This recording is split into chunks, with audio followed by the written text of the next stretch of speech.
नमस्कार दोस्तों, कैसे हैं आप। चलिए बढ़ते हैं आज की नई अपडेट की ओर। बिहार के मुख्यमंत्री नीतीश कुमार एक बार फिर जनता के बीच अपने सुख दुख का साझा करने और विकास कार्यों की जमीनी हकीकत जानने के लिए निकल रहे हैं। 16 जनवरी 2026 से उनकी महत्वाकांक्षी समृद्धि यात्रा का आगाज होने जा रहा है। इस यात्रा का शुभारंभ ऐतिहासिक धरती पश्चिमी चंपारण से होगा, जो मुख्यमंत्री की लगभग हर बड़ी यात्रा का शुरुआती केंद्र रहा है। जेडीयू की ओर से जारी आधिकारिक कार्यक्रम के अनुसार यह यात्रा लगातार 8 दिनों तक चलेगी। इसके तहत बिहार के 8 प्रमुख जिलों को कवर किया जाएगा।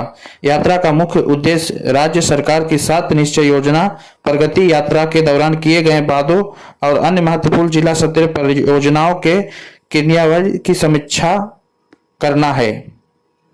16 जनवरी को पश्चिम चंपारण से शुरू होकर यह कारवां 17 जनवरी को पूर्वी चंपारण पहुंचेगी। इसके बाद 19 जनवरी को मुख्यमंत्री सीतामढ़ी और शिवहर जिलों का दौरा करेंगे। यात्रा के अगले चरणों में 20 जनवरी को गोपालगंज, 21 जनवरी को सिवान, 22 जनवरी को सारण, 23 जनवरी को मुजफ्फरपुर और अंत में 24 जनवरी को वैशाली जिले में इस यात्रा का समापन होगा।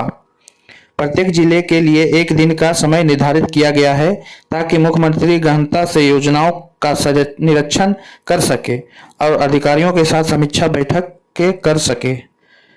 समृद्धि यात्रा के केवल और औपचारिक दौरा नहीं है, बल्कि इसके जरिए मुख्यमंत्री विकास की कई नई इबारत लिखने की तैयारी में है। यात्रा के दौरान वे विभिन्न परियोजनाओं और शिलान्यास, उद्घाटन और नए कार्यों का शुभारंभ करेंगे। इसके अलावा नीतीश कुमार का सबसे ज्यादा जोर जन संवाद पर होगा। वे सीधे आम जनता से मुलाकात करेंगे, उसकी समस्याओं को सुनेंगे और ऑन द स्पॉट उनके समाधान का निर्देश संबंधित अधिकारियों को देंगे। इससे न केवल प्रशासन की जवाबदेही बढ़ेगी, बल्कि जनता और सरकार के बीच का सीधा जुड़ाव भी मजबूत होगा।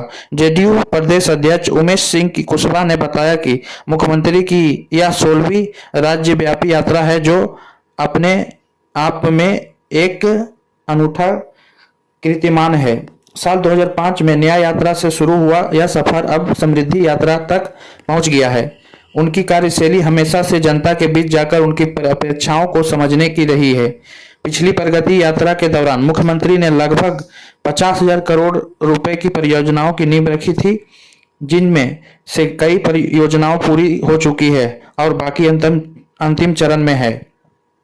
निर्धारित कार्यक्रम के अनुसार मुख्यमंत्री प्रत्येक जिले में जन संवाद कार्यक्रम में भाग लेंगे, जहां वो निवासियों से बातचीत करके उनकी समस्याओं पर चर्चा करेंगे और उनकी प्रतिक्रिया जानेंगे। वे प्रत्येक जिले में स्थानीय प्रशासन और संबंधित विभागों को कामकाज का मूल्यांकन करने के लिए जिला स्तरीय गहन समीक्षा बैठकें भी आयोजित करेंगे। इन बैठकों के में कानून व्यवस्था से संबंधित मुद्दों पर भी चर्चा की जाएगी, जिसमें वरिष्ठ सरकारी अधिकारी उपस्थित होंगे। 2005 में नीतीश कुमार ने जनता की शिकायतों को समझने के लिए पहली बार न्याय यात्रा के माध्यम से लोगों से संपर्क साधा था। तब से उन्होंने राज्यव्यापी 15 यात्राएं की है और अब शुक्रवार को भी अपनी 16वीं यात्रा शुरू करने जा रहे हैं।